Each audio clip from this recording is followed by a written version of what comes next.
What's going on? We got to do one more round of applause Hi, for y'all. this, man. Thank you. Honored to be here. Thank you. Hope we are all having a great time. We're almost at the end, so thank you all for staying. I'm excited. I really am. We talked about it with me and Rick, and I'll tell you, I do a ton of these Pro Talks events, but this one is very special for me. Selfishly speaking, Rick is someone that I've been watching his videos and watching him speak for the last, 7, 8 years. And you've truly inspired me. Like, I watch your videos every morning. I really I know a lot about you, my friend. I don't know if you know this, but I know a lot about you. I also know that you don't usually do these one-on-one settings, so this is an exclusive for us. So I'm excited about it. Round of applause for our team for doing it. But before we get started, I want to talk about the plant. Sure.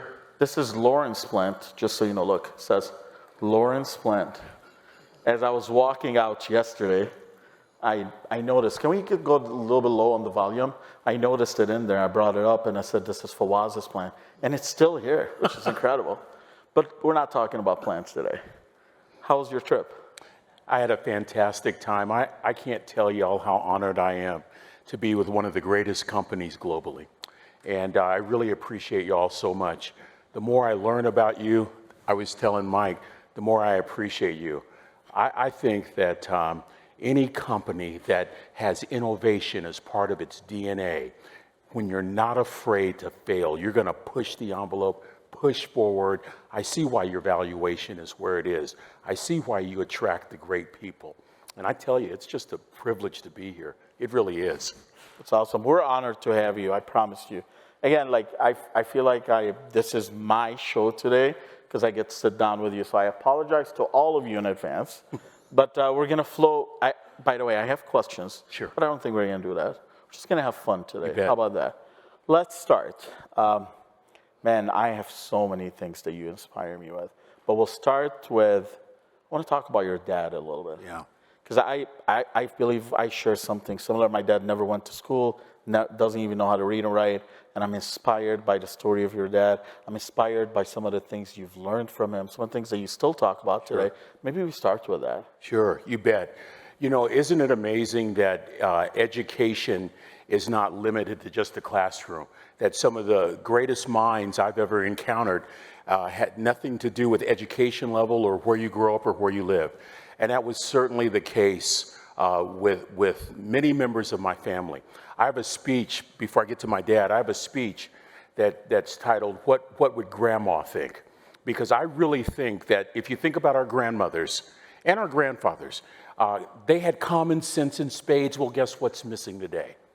Common sense. And they didn't practice common sense because it was fashionable or because it was in vogue, but that's the way you sustain the family and push the family forward. And so I think that grandmothers, they had a kind of genius. You know, talent will cause you to hit a target that everybody sees, but genius will cause you to hit a target that nobody sees but you. Come on, somebody. Yeah, did y'all hear what I think y'all need to wake up a little bit and hear that one again. You know, I was a professor for 25 years, and so my job was to heal the hungover and raise the dead. So I'm gonna try to say this one more time. Talent is good, but talent will cause you to hit a target that everyone sees. But genius goes deeper. Genius will cause you to hit a target that nobody sees but you. Isn't that a great quote? And so I think that was passed down to all of our parents, tried to pass it on to us, and I'm certainly no exception. My father, I didn't realize it growing up. I was born in 1956. I'm 67. All I wanted to do was watch Gilligan's Island, one of those, you know. All I wanted to do was watch the Three Stooges. I wanted to just watch television. I didn't want to hear him talk. And he didn't talk very much, but when he talked, I noticed even back then that there was a weight to his words.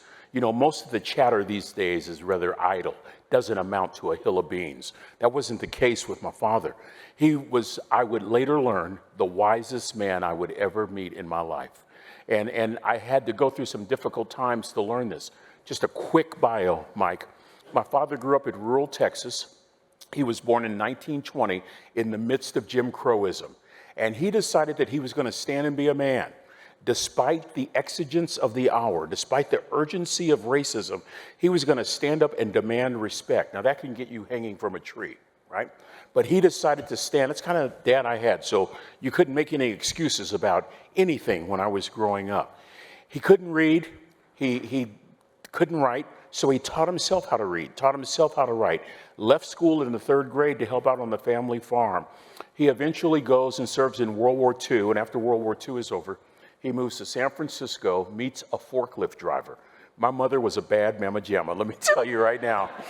You know, she drove a forklift during World War times when women would hold jobs back then traditionally held for men. She drove a forklift at an arsenal that supplied the weaponry to support the war efforts. They meet, get married, have children. I'm the oldest of the lot.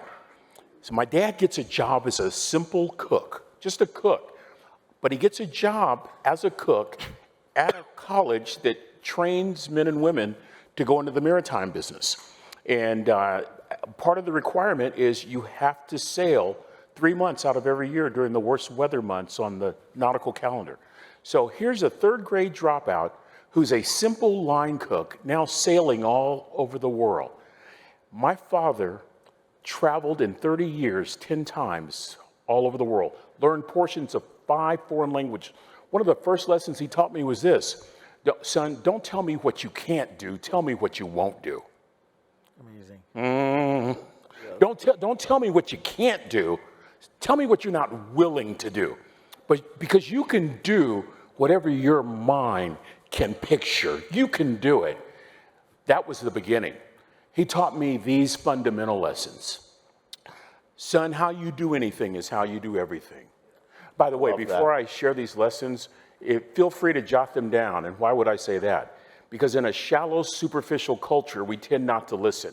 50% of what you hear, you forget just like that. Of the remaining 50%, you lose 38% over the next 24 hours. Can I say it one more time? Most of what we hear goes in one ear and right out the other, and it's not just husbands. We're not, that's funny. Yeah, I try to listen. I'm trying, man. I try to listen. I promise you I do. We're not trained to listen. We hear. 50% of what we hear goes in one ear and right out the other. Of the remaining 50%, we lose about 30, we lose a good portion of that over the next 24 hours. And so we live in a culture where if we're not writing down the information, we will not retain the gist of the message. So if something strikes your fancy, just jot it down in shorthand. My father taught me how you do anything is how you do everything. It's never wrong to do the right thing. I can remember him saying to me that son, character is a belief system in right and wrong and choosing right regardless of the cost. I can remember my father telling me, son, don't judge people. I would say, but Dad, you've been judged all your life. He said, everybody is worthy of dignity. Boy, if we could get our country to understand that. Everybody is, we're all human beings, Hey, the right? no judging thing, that's the Jack in a Box story. Yeah. Oh, Sorry, I told you. You remember that? I know everything Yeah. about you. Yeah. That story. That's a powerful story. He's alluding to a story where I was 16, had an afro so big I couldn't get in a Volkswagen, and you know, it was during the Black Power movement. Y'all are probably too young to know what I'm talking about. And James Brown had a song, "Say It Loud, I'm Black and I'm Proud," and I'm 16 years old and I got a job at this hamburger restaurant, and my boss, who happened to be white, told me to scrub toilets. And I came home with an attitude, and my father said, son, why do you have this attitude? And I said, that white man over there told me to scrub toilets. I don't scrub nobody's toilet, I make French fries. Really good French fries. And he said, without raising his voice, what does the color of one's skin have to do with you displaying excellence? And then said this, who signs your paycheck? And I said the name. He said, this is what I want you to do. As long as he signs your paycheck, you do whatever he tells you to do. When you own your own restaurant, you do what you want. Now, walk to Jack in the Box.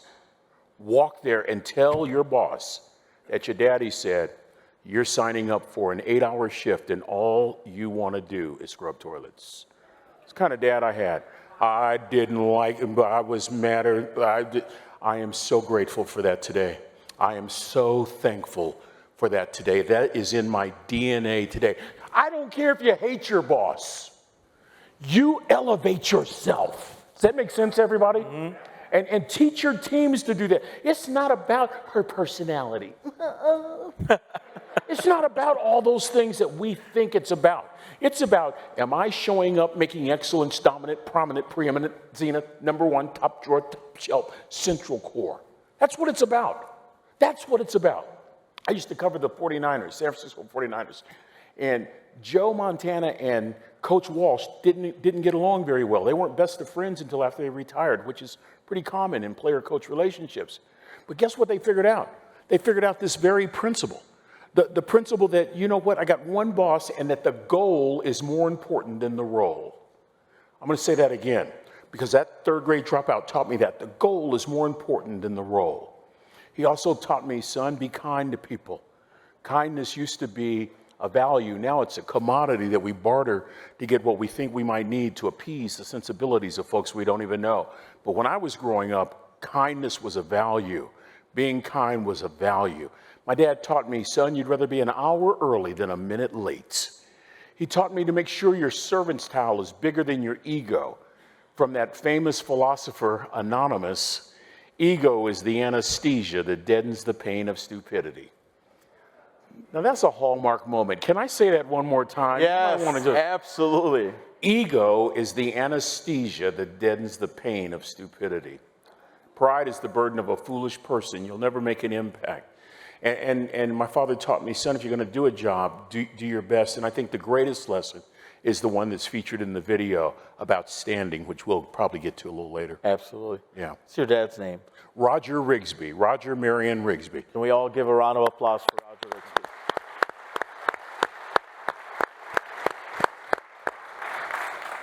You talk about ego and you talk about like really like you just do the right thing. Yeah. Just if you do something, be excellent at it. You do talk about John Wooden. Yeah. And you share lessons from John Wooden. Yeah. I really would love for you to share just one part about the gym and. Oh, I'd be honored to. I'd be honored to. Everyone, I love John Wooden. How many of you are John Wooden fans of the folks in the audience here? And I hope those of you that are tuning in, I hope you're John Wooden fans. If you're not, read anything by or about Coach Wooden. I need all y'all to look up. I see some of you on your phones. And I know that this is a busy time, but I need you to look up. Everybody say, I'm listening. Good. I want you to stay engaged with me for just 1 second. John Wooden really is the epitome of humility. He was a simple coach that rose to tremendous stardom, so much so he gains the nickname the Wizard of Westwood. Why? He won 10 national championships, 7 in a row at UCLA. That allowed him to recruit the finest talent in the nation. Sidney Wicks, as an example. Bill Walton. Remember Bill Walton? How about a kid out of Harlem named Lou Alcindor? Anybody remember him? Changed his name to Kareem Abdul-Jabbar, who up until a couple of months ago still held the scoring record in the NBA, the record that LeBron broke just a couple of months ago. Listen to this, y'all. This man, 10 national championships. And guess what he was found doing during the week?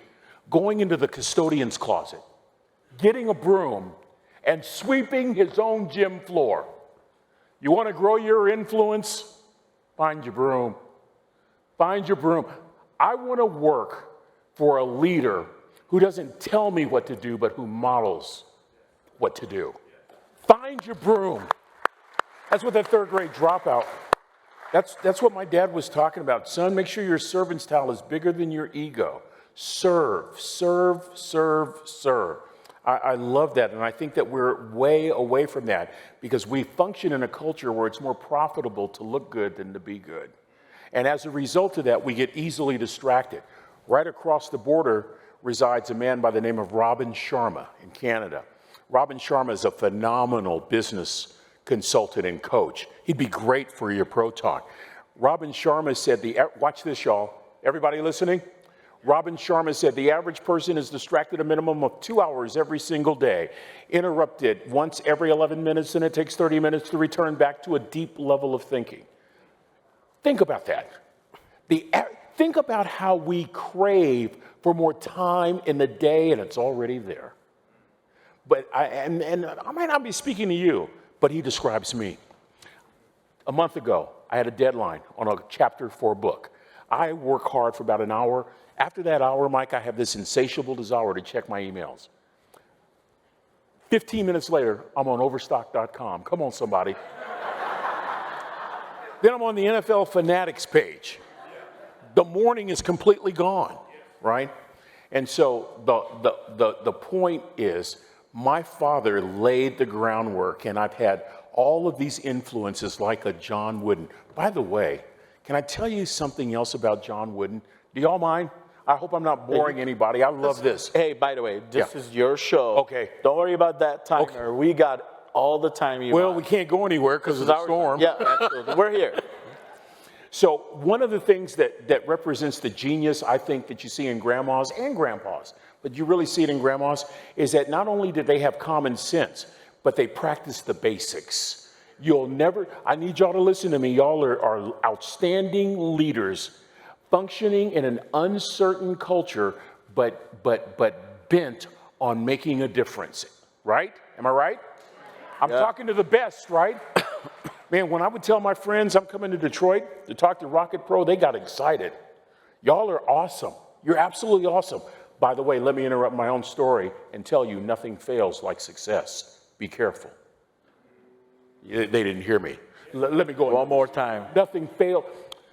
So I'm wearing this ring for one reason. I realized that I am in Detroit. And we had a kid that played for us when I was the chaplain and character coach at Texas A&M. Maybe you've heard of him. Dan Campbell. Come on, y'all. Yeah? I thought that would get a hand like you can't believe. Well, so, I thought that people would go can we get crazy. our Detroit folks to really acknowledge Dan Campbell for a sec? All right. But remember, you have Detroit, which is Rocket team member, but you also have our partners, which is, they're part of the family. We have brokers from across the country. We have Texas, Dallas, California, everywhere. Gotcha. The point, though, will remain, and here's the point. Oftentimes, the worst day of practice was the Sunday afternoon after a major win on Saturday night. Their heads were so big we couldn't get their helmets on. They didn't need coaches. They didn't need their mother. They didn't need their father. They didn't need their boyfriends or girlfriends, whatever the case may be. They knew everything at 20 and 21. And if you got 20 and 21-year-olds, you know exactly what I'm talking about. And so, the thing that you need to remember as you continue to climb is to stop looking in the rearview mirror. Look forward. Welcome uncertainty. Nothing creates greatness in you like uncertainty. In a time of certainty, you have predictability and redundancy. Those are good. I want my airline pilot tonight or tomorrow morning to have predictability. I don't want to hear from the flight deck, ladies and gentlemen, this is Captain Jones, we're going to try to land. No! I don't want to hear nothing like that. We're going to land. But I will tell you this, uncertainty pulls something out of you that is inside of you, that compels you to not look back, but to look forward, right? And so nothing fails like success. Have you ever gone to your favorite restaurant? The food's impeccable, the service is unbelievable, only to come back a year later and find it's not quite the same.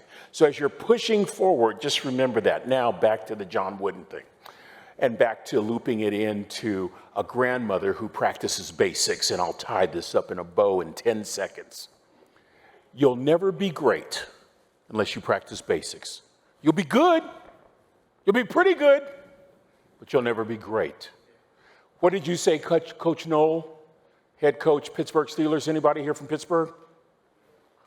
One? Great. Lovely. Listen to this, y'all. Everybody say, I'm listening. I'm listening. Coach Noel, this is a good one. He said, champions are champions, not because they do extraordinary things, but because they do ordinary things better than anybody else. If you don't practice basics, you'll never, ever be great. You'll be good, but you won't be great. Guess what the first basic was that Coach Wooden taught his players? Anybody know? That you're right, sir. The proper way to put on your socks. I know you don't find that sexy, But listen to this. Here was Coach Wooden's thinking. Coach Wooden knew that if you don't know the proper way to put on socks, your feet will develop blisters and you will be of no use to the team. I even heard somebody say his second basic that he taught, the proper way to tie your shoes. Nothing stops a fast break like a player who trips over his shoelaces. Basics. Basics. Watch this. Give me 30 seconds and I'll stop talking. Watch this. Years ago, before the video came out, I weighed over 400 pounds. And I set a goal that scared me. Stop. If your goal for this next year doesn't scare you, tear it up. Oh, it'd be lovely sounding at cocktail parties as you attempt to impress folks that you don't even like. But if it doesn't wake you up in the middle of the night, tear it up. I set a goal at 404 to lose down to 220. I'm at 288 right now. I'm 100 pounds down. Wow. And that, I was talking to somebody earlier, that helps. I'm bone on bone in my knee, and losing that weight really helps, even though I have surgery coming up. But this is my point. When you set a goal that scares you, it forces you to introduce yourself to some new basics. Here are my basics. I eat less food. Drink more water. Move every day. But don't you have a bad knee? That's an excuse. I'm not interested in excuses. I'm interested in results. And what you do is you set goals that compel you to wake up, and they become your accountability system. They compel me to wake up every morning between 4 and 5. No alarm clock needed. I'm ready to go. I need to tell y'all something. I need to tell you this. I have a friend that has a dog, and the dog lays lethargically right by the friend's chair. And truth be told, the dog probably should be put down because the poor dog is just riddled with arthritis, is very ill. But watch this. When the dog hears the click of the shotgun, I said, when the dog hears the click of the shotgun, his ears stand at attention, his eyes bulge, and he beats his owner to the truck and hunts masterfully. As soon as the hunt is over, the dog assumes its rightful position, lethargically laying right by the owner. Here's the point. Don't miss the click of the shotgun for your life. Amazing. What is it that compels you to get up early in the morning? What is it that will cause you to push past how you feel? Push past the criticism of others. Push past the expectations of folks that don't want you to succeed. What is it inside of here that will cause you to get up and accomplish goals when everybody has said it can't be done? Ooh, if you could see how great you are. If you could see right now how great you truly are. So I think my point was just practice basics every day. Starts with the basics. Yeah, it starts. I told you I was long-winded. Hey, I told you, I love listening to you, so you can do whatever you want. I want to talk about moments. We're going to talk about a couple of moments in your life. I want to start with, your video. Yeah. Lessons from a third grade dropout. Yeah. When was that? That was 2017. 2017. And may I just say something before you ask me? So I get this invitation to go on the campus where I grew up in Northern California. My father was a cook in what they used to call the galley or the mess hall. Now it's called the dining facility. And so what a thrill to fly to California and speak at the place. My father died in '97. So what a thrill to give the commencement speech at the university where my daddy worked.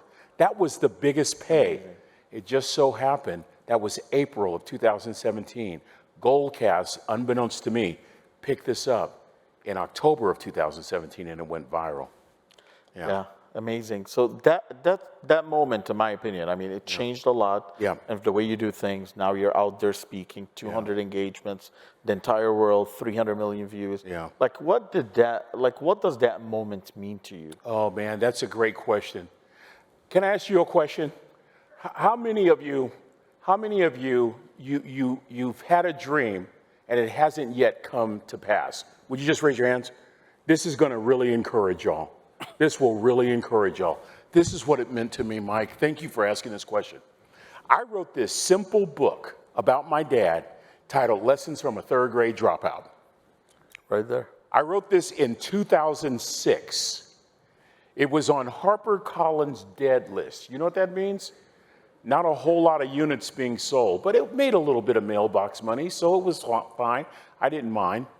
And I'd always had this dream to speak in big stadiums, big arenas, but it just wasn't happening. But I had a mentor who said to me, God never puts you on a shelf. You're always growing, even if you can't see it. You're always developing if you have the right kind of mindset. Carol Dweck calls it a growth mindset versus a fixed mindset. You're always moving forward if you have that right kind of mindset. Remember, the book was published in 2006. I don't see any success for 11 years. When that speech went viral, this became a bestseller on 3 best-selling lists. And the lesson that I like to share with people. We should. And by the way, can I just say, I thought I know a lot about you. I did not know that. I thought this book was written after the speech. No, which is it's so incredible to hear. And I hope that it encourages y'all. I really do. That if you feel this great desire to accomplish something, that you know you're put on this world to accomplish it, regardless of what you see. Can I say that one more time? I'll say it a different way. If all you see is what you see, you don't see all there is that needs to be seen. Amazing. Oh, come on. Yeah. I feel like staying here a while, y'all. Can I say that one more time? May I say that one more? If all you see is what everybody else sees, he can't. She shouldn't. He won't. There's no way she can. If all you see is what you see, you don't see all there is that needs to be seen. You got a defensive coordinator here in Detroit. He's only 5-0. But mention that to Aaron Glenn, who left our program and starred for years in the National Football League and is one of the top defensive coordinators for the Detroit Lions right now. If all you see is what you see, you don't see all there is that needs to be seen. So if it's in you, get it out of you, regardless of what folks say, regardless of whether, it doesn't even matter if your own family, my own family didn't even buy the book. I had to give it away.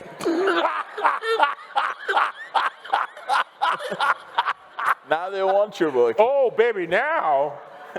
Rick, Let me hold something, Rick. Let me hold something for a few minutes. Oh, I can't believe I said that in public. It's okay, they're not gonna watch. YouTube coming soon. Oh my gosh. But it's true. Hey, I'm gonna be in Dallas. I'm gonna be around with this video. I'm just saying. I got you. Oh my goodness, that was funny. But did y'all get the coaching point? Do the work. Yeah, do the work.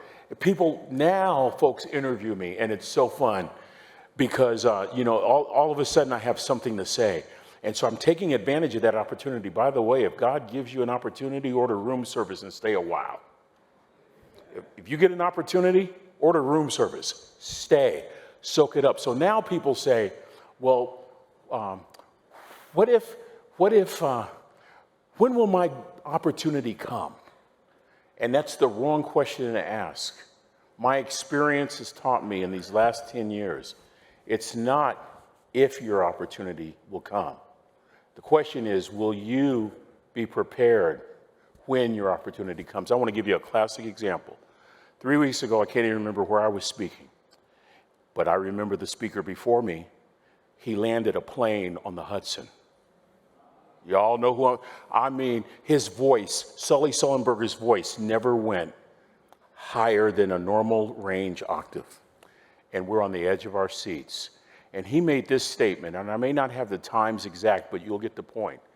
He said, my entire career, listen to this, Mike, my entire career is going to be defined by something that happened within a 2-minute window. And then he said this, but I prepared my entire life for those 2 minutes. Amazing. And I thought, man, what a great, great message. Amazing. Right. I hope that's an encouragement to y'all. because it really encouraged me. Yeah, Yeah. that's amazing. Yeah. All right, I want to go to another moment. It's crazy because I want to joke about it, but I also know that it's not really it's a tough time in your life. But Yeah. as I want to bring it up, I want to talk about the blind side. I want to talk about, what is it called, Boone's wine? I don't even know. I don't drink. What is it called? What's that wine? Boone's Farm wine? Like, what is that? I listened to it. I'm like trying to Google, where is this from? This is a moment. I mean, this is a moment in your life. Yeah. And I mean, I love that part of your life. Yeah. Well, Mike, have any, I don't know who has seen the video and who hasn't. Have y'all seen my video? You know, that's good. Can we ask if someone memorized the video? I just like to leave my hand up just one time. All right, go ahead. So Mike is asking me to just share this story. So I'll save several paragraphs and just tell you that I met in 1974 the most beautiful woman I'd ever met in my life. I mean, I was stunned. And truthfully, I was an offensive lineman and wasn't getting a whole lot of play, if you know what a brother's saying. and the blind side hadn't come out yet. So, you know, it's just big. And so we all go to this dance after the football game. And we all saw her. We found out her name. Where is Katrina? Right here. We found out her name was Trina. I told Katrina I'll never forget her name. And we found out she's a nursing student, so she's out of our league, right? But she's just glowing. She's that beautiful. I decide I don't have a shot. I went to the snack table. They had just come out with Cheese Whiz. Y'all know what I'm talking about? I wanted to see how far I could get that nozzle from my mouth without interrupting the flow. Anyway, when I was growing up, my mother would quote Henry Ford, "Ricky, if you think you can or if you think you can't, you're right." By the way, Daddy would quote Michelangelo, "Ricky, yes, sir. Ricky, I'm not going to have a problem if you aim high and miss, but I'm going to have a real issue if you aim low and hit." Amazing. I love Rocket Pro. Yes, sir. Come on, somebody. So, I'm at this dance, and everybody's having fun, and they're all dancing with this woman named Trina. I'm at the snack table, and all of a sudden, I hear my mother in my head. I'm 18 years old. That's a freaky thing. And I'm hearing, "Baby, if you think you can or if you think you can't, you're right." So I figure I'm dressed. I had on a leisure suit, a purple leisure suit. Ask your grandparents what that, and I had on purple platforms. I look like a black Barney. Do y'all hear what I'm saying to you? Not laughing at you, just The picture. I walk out on the dance floor and I just said, "Excuse me, my name is Ricky Rigsby." She goes, "Hi, my name is Trina Williams." And I felt something that I'd never felt right here. I said, "May I dance with you?" And when she said sure, my whole world changed. We danced. Let me just get to the point. Something came over me. I asked her for her phone number. This is a true story. Trina was the first, actually the only woman in college who gave me her actual real telephone number. The next day on a landline phone, remember those landline phones with rotary dials? My roommate is sitting on the top bunk for moral support. What came out of my mouth made him laugh so hard he fell off the bunk bed. All I said was, "Would you go to Baskin & Robbins ice cream parlor and have an ice cream cone?" I had no game, but Trina said yes.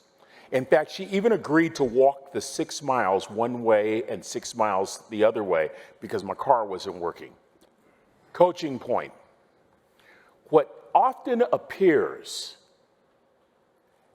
as a big boulder or giant mountain in your life is simply an entryway to an opportunity that you can't see. Do you know that those 6 miles both ways gave me an opportunity to show Trina that I was a gentleman? Because a third grade dropout daddy had taught me that being a gentleman is one of the last vestiges of chivalry. It also got a brother a second date. Come on, somebody. The campus is shocked. The word gets around that next week. Ricky Rigsby? went out with Trina? They're going on another date? 4 years later, y'all, my entire family would be shocked when I got down on one knee and Trina said yes. I married the most beautiful woman I have ever met in my life. Y'all, I got to tell y'all something. Listen to this. Yeah, it's amazing. And so it's our wedding day. It's 1978.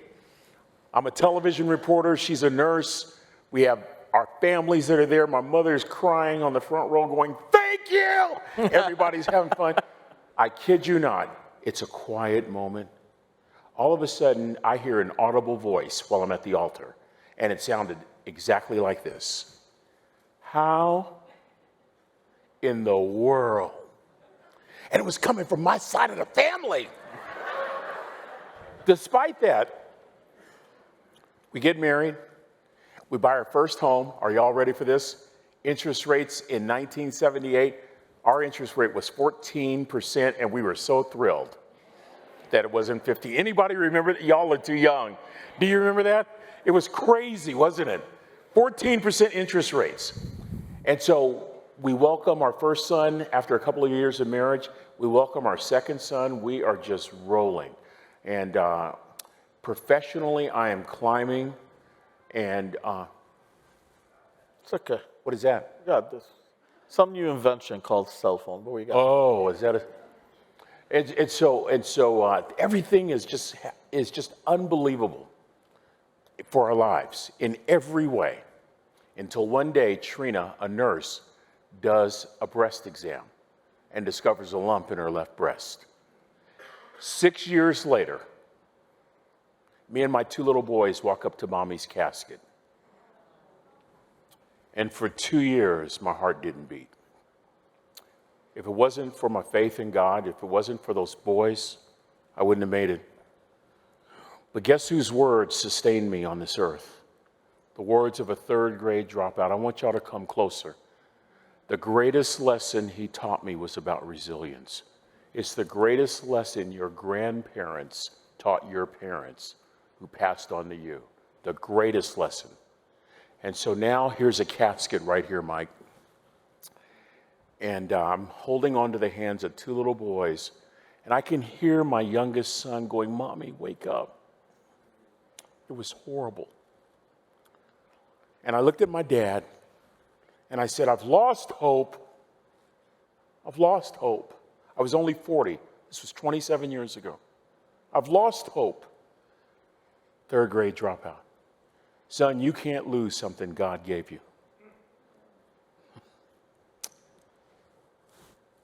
You haven't lost hope. You've lost perspective. Now, son, just stand. Just stand. I want to pause in my own story and just say, maybe that was for somebody here going through a difficult time. Y'all are at the age where I am too, parents struggling, issues in life, issues with kids. Career might be going great, but life. Can I just encourage you the way a third grade dropout encouraged me in front of a casket? You keep standing. You just keep standing. Just keep standing. Just keep standing. Battles are won by those who show up. You just keep standing. So my dad had been right about everything else, Mike, so I kept standing. You're not going to believe what happened. 2 years later, my heart starts to beat again. I start speaking again. I'm speaking in a room about this size when all of a sudden, right in the middle of my speech, I spotted the finest woman I've ever met in my life again. If Trina was the love of my youth, Janet is the love of my life. First thing she did after we got married, I didn't want it to be the first thing, but you know what I'm saying? You shake your head. That's what I do in my house. Sometimes I shake my head, then I find out I shook my head for a lot of expensive things. First thing she did, she was a single school teacher. First thing she did after we got married, first thing on our wedding day, was she adopted my little boys. Amazing. Fulfilling Trina's last wish that her babies not go through life without a mommy. And then we had more children, more boys. So today my boys go from 40 down to the baby who just graduated from college. We have a couple of daughter-in-laws, including a Lauren Elizabeth. There's a Lauren Elizabeth Right there. right here, right there. We have grandchildren. As a matter of fact, is there any way, that's my family today. And the first thing you'll notice about my family is that we're doing our part for racial reconciliation. Come on, somebody. Come on, y'all. Come on. But I told Mike that I wanted to show you this picture, and I hope they can see it, those in the virtual audience. They do. I want y'all to listen very carefully. I have nothing to do with this picture. This picture is from a leader, a Rocket Pro leader. You name the organization leader that placed a demand upon his son on the worst day of his son's life. A demand that to me sounded like this. Those are my grandbabies. You're my son. You didn't die. You gotta live. Don't quit. Don't give up. You keep standing. I gotta tell y'all something. Up until that point, I'd always worked on my legacy. I am here to tell you, legacy is how we want to be remembered. That's impact. That's the impact of a third grade dropout. And what's the difference? Impact is why people will never forget you. Work for impact. Don't work for legacy. Work for impact. Now, take the picture off and let me just close with this segment. Can we go back? Thank you. If a third grade dropout daddy taught me how to make an impact, a dying wife taught me how to be a man. This is not on the video, and I'm going to try to get through this without crying. But I told my staff I wanted to share this with y'all because I have such respect for you. 2 days before Trina died, she had no hair because of chemo, and her tummy was pooched out because of a liver not working, and she was just in bad shape. And so 2 days before she passed away, she's sitting on the couch in the living room surrounded by pillows, and I'm behind her in the kitchen making some soup for lunch. And I notice out of the corner of my eye our then youngest son, Andrew, walk down the stairs with a wrinkled shirt. And this is what I heard. Andrew, Mama, not always gonna be here to help you. She was saying goodbye to her baby. And I waited for Andrew to walk back upstairs, and I went over and I sat next to Trina and I caressed her hand, held it gently, and I noticed two things. The first thing I noticed is the calm and the peace. The second thing I noticed was this determination in her eyes, fighting to the very end. And then she said some words that live in my heart to this day, without her breathing labored at all. As clearly as I'm talking to you, these were some of the last words from my first wife. Ricky, it doesn't matter to me any longer how long I live. What matters to me most is how I live. Now, friends, that's impact. And you don't get to impact unless you're growing your influence every single day. I think one of the things that's missing in a shallow, superficial culture among us leaders is influence. Without influence, we're just a suit. Without influence, we're just a business card. Without influence, we're just taking up space. Just go back and look at your grandparents. They had influence in spades. Rooted in common sense, they practiced wisdom. It wasn't just about knowledge. In a shallow, superficial culture, I would tell my college students this. Anybody can gain knowledge. Knowledge is the acquisition of something learned. But wisdom helps you determine how to use that knowledge. And discernment will lead that wisdom to making even better choices. We need look no further than our grandparents as to how we ought live. You know?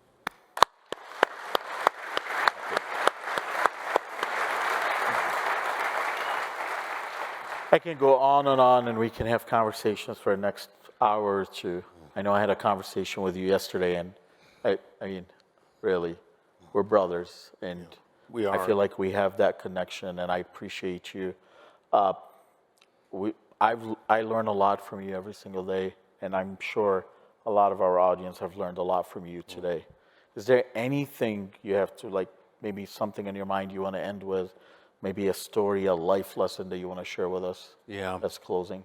You know, Mike was telling me that the future, the mortgage industry, brokerage, it's very uncertain, right?